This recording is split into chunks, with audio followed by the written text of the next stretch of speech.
أهلا وسهلا بكم مجددا. ضيفي في هذا التسجيل الفارس الشيخ علي بن خالد آل ثاني من دولة قطر. نرحب فيك الشيخ علي. يا مرحبا بك، الله يحفظك. شرفتونا بحضوركم في المهرجان لمشاركتكم في البطولة الدولية الفايف ستار والبطولة الخليجية ثري ستار.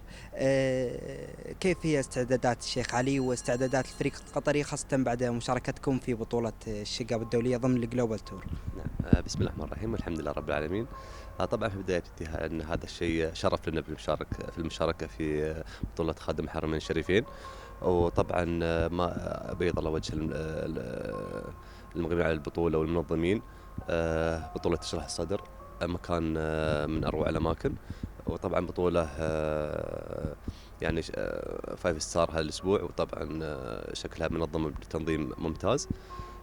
طبعا بالنسبة لجهوزيتنا احنا الحمد لله رب العالمين، الفريق القطري ان شاء الله انه جاهز. جايبين بعض الخيل الجديدة، الفرسان تتعود عليها في التور العربي، تبدأ فيها. طبعا هي أول مشاركة لنا في التور العربي، راح تكون هنا. ونتمنى من الله التوفيق إن شاء الله لنا ولجميع أخواننا إن شاء الله المشاركين. إن شاء الله. ما هي الجهات التي سوف يشارك فيها الشيخ علي في هذه البطولة؟ نعم، بالنسبة لي أنا عندي فرس جديدة عمرها 8 سنوات، هي راح تكون فرسي الرئيسية في الأسبوعين هذه إن شاء الله. وعندي حصاني ثاني، حصان سيشوف أبراكساس، حصان السرعة. ونطلب من الله التوفيق إن شاء الله.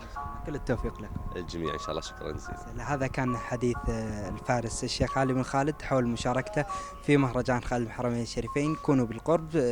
لقاءات أخرى بإذن الله مع فرسان. شكرا لكم.